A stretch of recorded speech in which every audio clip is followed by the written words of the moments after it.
What you now see in front of you is the same as we had before, but a few changes. We have installed the extended solver platform. It's called Analytics Solver Platform. And so that's a change. So we have installed it successfully, tested it out, everything is okay. There is one problem which I need to tell you is that when you leave Excel, it will ask you for a password, and that is a bug that's been reported by Frontline. They can't do anything about it. What you need to do is you need to express the escape key over and over again until that password thing disappears. So that's unfortunate, but that's the way it is. The things are a little bit more complicated, and I'm going to try to avoid the complications as much as I can by continuing to work with the data and the solver. So let's go back to the solver again. And there has been another change, which I had to make a change. Remember I was for the demand, I went to the total demand and I referred directly to this sheet. Well, solvers don't like that. I learned offline that is not a good idea. So I have moved the demand within this sheet here, so it's all self-contained. And now we have this PY has to be greater than, PY plus 500 has to be greater than the demand. So that's inside. So that's another change. So that's a change. These demands are a change. We've added this, and I've changed the corresponding constraint within solver. And if we press solver again, we'll see it's still too big. So now we're starting with a new world, and all of a sudden, things happen that we're not used to from before, a lot more choices, distributions. The idea here is we will use very few of these options, okay? You can explore on your own, but there really isn't that much time in this course, so I suggest you explore after the course is over, after you've written the exam, because I will just expect you to be able to solve larger problems. That is the only thing that we're trying to get out of this. Now, if we just optimize, if we go to blind way and say, we skip the guidance, we say, forget it, just solve, it might give you a problem. Okay, so let's the default model, over here you see the model, and there's something about the platform, and there's the engine that it uses to solve, and the output. Now we're gonna basically look at the model. You need to look at the model to debug, but you also can look at the solver add-in to figure out what's happening.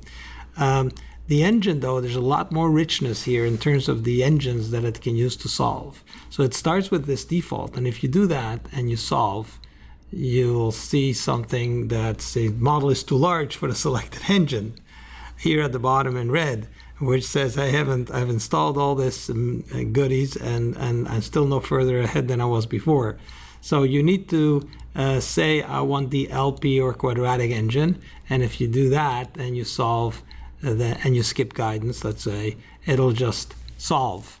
And what we have here is we have a 143. That seems to be $143 million. That is the cheapest way of meeting the demand. So let's get rid of this.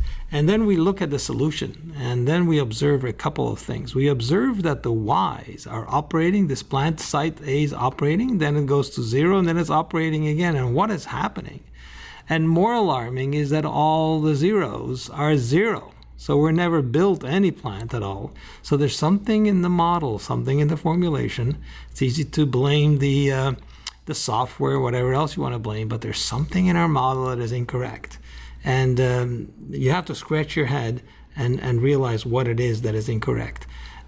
What is happening here is that the model allows us, let's make this a little bit bigger, the model, the way it is stated, allows us to get away with not building any plants. So it's only reducing the maintenance cost. And yet we see that we can meet the demand, everything is good. The X's are 0. These X's are 0, so to satisfy this constraint. These X's are 0, and that satisfy that constraint. So how can we get away? It is not logical that we shouldn't build any plants. There's obviously a mistake here that allows the model to not build any plants, set all the x's to 0. And what the problem is right here, this greater than or equal is incorrect. And so we have to set this equal to. This yit has to be equal to, not greater than or equal to, but equal to. Once it's up, then it is operating. It has no choice but to operate once the unit has been built. So this is a mistake, and we have to correct that. Now we can correct it. Let's correct it here. Let's correct it in the solver, because that. And so now it's a couple of choices. I changed my mind. I know this is a video, but it's like a class. And we're gonna go here and we're gonna go to the model. And we're gonna go to the model and we're gonna find the constraints. So we need to be in the model. We need to not the variables and functions and dependencies. We need to be not the decision tree. This needs to be opened up a little bit bigger. And we go to the model here. So we have the objective, which is B1, which is where we want it to be. But we have the constraints. And these constraints, this is telling me that this is the problem here. The one right here is the problem that it's greater or equal to 0. It has to be edited to be equal. Exactly equal to. And once we do that, then at least that's fixed. See, now let's close this down and let's reduce this. So the C4 constraint was incorrect, and I only realized that once it was solved. Sometimes it's hard to catch these things.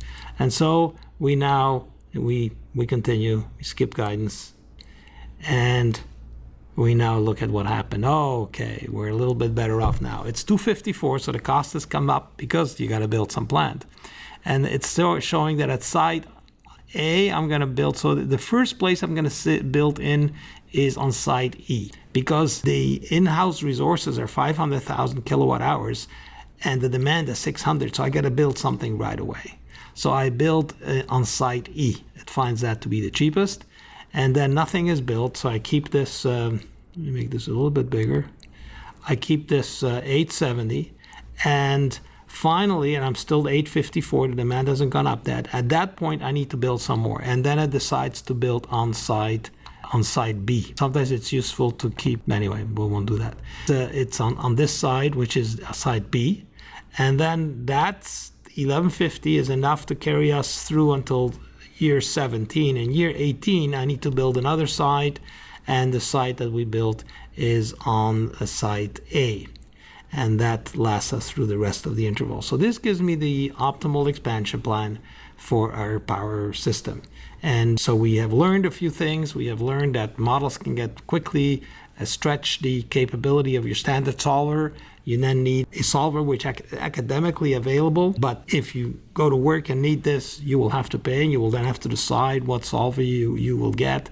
You may want to deal with open solver, but I think there's a qualification there that it's only available for educational purposes, not for commercial purposes. So when you get into the commercial world of having to get software, that's a totally different ball game in terms of getting the best available software. CPLEX and Gurobi. As a matter of fact, the engine that is used here in the model is Gurobi. I think it did solve it with Gurobi. I think I can look here, and maybe not. No, it used the standard. It used its own LP quadratic engine. You can also set it equal to call Gurobi in one of these options here. So I will not belabor this. Very well. Time to move on to another problem.